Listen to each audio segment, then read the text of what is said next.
Oye, Carlos, ahora hablando de los aranceles, porque te he visto trabajando y has dicho aquí, a ver, que ustedes reciben maquinaria de Brasil. Bueno, sí, la industria azucarera, acuérdate que los mayores productores del mundo son Brasil y la India, y también los mayores exportadores. Brasil tiene cerca de 400 y pico ingenios, y además tiene fábricas de fábricas. O sea, ¿sí? Brasil produce aviones, Brasil produce fragatas de guerra. El Embraer es un avión brasilero. Y aparte de eso, ellos tienen industria de maquinaria pesada, venden turbinas, generadores. Por ejemplo, en un ingenio que yo trabajé aquí en el año 2004, ellos vendieron un generador de electricidad de 25 megawatts, que es un generador bastante grande. Ahora, también, eso tiene un costo. Y si suben los aranceles al 50%, se incrementaría entonces el costo de producción de ustedes, ¿no? Eso se traslada al cliente y en definitiva eso afecta en el capital financiero de una empresa y definitivamente eso se tiene que trasladar a algún lado, ¿no? Alguien tiene que pagarlo, ¿no? Sí, eso se tiene que trasladar a algún lado. Así actúa la economía, querramos o no querramos. Y Brasil ha sido un país que tiene muy buenas relaciones comerciales con Estados Unidos. Yo te estaba escuchando, tú estabas hablando de algo que, acuérdate que este era un país de fábricas de fábricas. Yo recuerdo cuando yo era niño, toda la maquinaria que existía en Cuba venía de los Estados Unidos. No era porque los Estados Unidos se la impusieran a Cuba ni la explotación, porque esto es una mentira. La verdad hay que hablarla. China es un país y China exporta y los rusos exportan y todo el mundo exporta y Vietnam exporta. Claro. O sea, este cuento de la revolución cubana es algo que yo no estoy de acuerdo. Esa mentira y esa manipulación, al final tú te das cuenta que la economía del mundo funciona más allá de los dogmas y la política. Y uno se tiene que dar cuenta de que el mundo funciona por economía y que definitivamente también los más desarrollados, China es un país desarrollado, supuestamente comunista, o sea, esa es su doctrina, aunque no la ejerza totalmente porque eso se ha modificado, pero esa es su doctrina. No es comunista. Sí. Es comunista, funciona. Esa es su doctrina, al menos políticamente, pero funciona económicamente como una economía capitalista. Y si tú observas China también importa materia prima y vende productos terminados.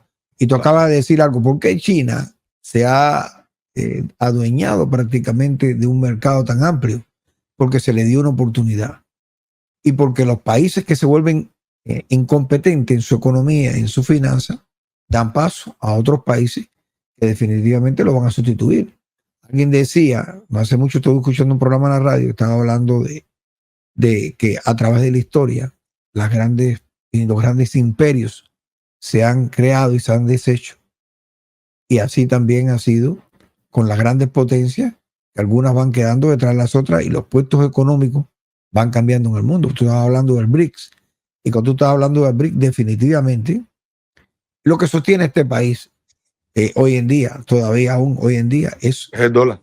El dólar, su moneda financieramente, el país. Claro. Y desde luego, cuando un país como Estados Unidos, que ya deja de ser, por ejemplo, económicamente un gran exportador en el mundo, porque cuando tú mides la economía de un país, tú mides su balanza comercial, el ratio importación y exportación de un país, y también mides la capacidad que tiene ese país en sus activos, no solo financieros, sino en sus activos. Cuando tú mides la economía de un país, para desde el punto de vista de evaluarlo, tú mides qué tiene ese país, qué le hace fuerte a ese país.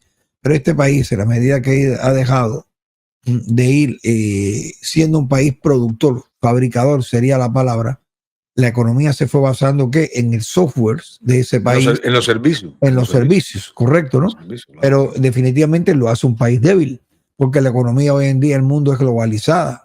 Y eso se observa ahorita en que Europa, fíjate, a pesar de que tuvo una guerra, la Segunda Guerra Mundial, y quedaron bien definidos los campos después del año 1945, durante la Guerra Fría, que por ende la Guerra Fría nunca ha terminado. La Guerra Fría se hizo como las esporas, cuando hay sequía se encapsulan y cuando hay lluvia salen, ¿no? Esas plantas que pueden, esos peces también que pueden estar eternamente enterrados. Y nuevamente estamos en una guerra fría, no solo también militar, sino también económica. Y fíjate, países que fueron enemigos de la antigua Unión Soviética se hicieron dependientes del combustible ruso, como el gas y el petróleo, y pusieron toda su economía en manos de un solo país. Eso y de un enemigo, y de un país enemigo. Y eso es un grave error. Y este país también lo ha hecho. Porque, por ejemplo, en la medida que el mundo se diversificó y la economía se fue cambiando en este país y muchas empresas se fueron al exterior, a otros lugares, que Cuba perdió ahí una gran oportunidad. Cuba es un país con un dogma tan cerrado y con una situación dinástica y una dictadura tan cerrada y totalitaria, que perdió, por ejemplo, la oportunidad de que ganó Vietnam, que sí tuvo una guerra destructiva con este país. La guerra de Vietnam no se puede comparar con nada de lo que ha sucedido en Cuba. Sin embargo, Vietnam se rehizo y Cuba sigue ahí perdiendo oportunidades a 90 millas que tuvo, por ejemplo, que las absorbió México. A ver, Carlos, déjame hacerte una pregunta. Déjame hacerte una pregunta, a ver. Sí. Vietnam. ¿Cuál es el criterio tuyo? ¿Por qué Cuba sigue ahí? Pero hay una cosa, Vietnam sigue igual. Vietnam no ha cambiado su dogma comunista. Sí, pero el control. Eso que tú dices es verdad. Pero Vietnam también puso de su parte en abrir una economía, a los Estados Unidos. Cuba no lo ha hecho. Ese acercamiento, o sea, la dictadura ha querido ocupar toda la vida a Estados Unidos, pero la dictadura nunca ha abierto, como se ha abierto otros países, a permitir ese intercambio, esa facilidad. ¿No será que el exilio ha jugado un papel importante y Vietnam no tenía un exilio tan fuerte como el cubano? Bueno, Carlos, Estados Unidos, eso es una razón, pero la misma dictadura no lo ha permitido, porque yo recuerdo bien claro que, y no lo digo yo, lo dice la misma historia de los Estados Unidos, los acercamientos que tuvieron diferentes gobiernos, más allá del mismo escenario del exilio. La misma dictadura se ha encargado de destruirlo. Sí, claro, dictadura. Obama es el ejemplo más reciente de esto. Yo creo que lo que hizo Obama no lo ha hecho nadie, ¿no? Y Obama buscó un acercamiento, y la dictadura, cada vez que hay un acercamiento, la dictadura se protege mucho, Carlos, en esa estructura, porque hay algo que le teme a la dictadura y tú lo acabas de mencionar, es el exilio. Esa oportunidad de ese exilio tan cercano, esa cercanía de Estados Unidos, la dictadura cubana tiene miedo a perder el poder político a través del poder económico. De eso no nos quedamos duda, porque no ha habido hasta ahora, y tú lo has dicho varias veces, la dictadura también tiene un adelante y hacia atrás una postura que la ha tenido hasta ahora mismo con los mismos vietnamitas que trataron de producir arroz. Tú estabas tocando ese tema no hace unos días atrás, y le trancaron a los mismos vietnamitas las cuentas en los bancos. Imposible. Imagínate qué país. Pero bueno, yo te quería decir con esto que Estados Unidos, Carlos, para que recupere, Estados Unidos está en una posición, y no solamente por Trump, por el depauperamiento que ha habido en la economía del país a través de los años con los diferentes partidos políticos. Un día yo dije aquí en otro programa, y yo lo siento por las personas, yo voté por Trump, pero Trump, yo no pertenezco a ningún partido. Yo no he votado nunca por un partido demócrata, porque la línea del partido demócrata para mí es de izquierdosa e ineficiente, pero también he visto que el partido republicano, desgraciadamente, va hacia un camino que no lleva a este país a nada, porque lo más importante aquí, Carlos, no es ni el demócrata ni el republicano, es los Estados Unidos de América como país. Es lo más importante, este país que permanezca y se recupere, no por lo que haga un presidente, sino por lo que haga el país en su conjunto, que debería ser un trabajo conjunto de los dos partidos políticos o de todos los partidos políticos, más allá de esta situación que se ha presentado. Y lo vimos con Biden y ahora lo vemos con Trump. Y yo he criticado tanto a Biden como también he criticado a Trump, porque definitivamente que yo haya votado por Trump no la hace inmune a que uno pueda hablar de lo mal que uno puede observar aquí en este país. Esa es la realidad. Entonces, tú me hablabas de Brasil, para volver al tema. Bueno, Brasil vende una gran cantidad de maquinaria, y es una cosa rara que este país que vendía maquinaria a toda América Latina, al sur, incluyendo Brasil, hoy en día importa maquinaria de Brasil. Fundiciones.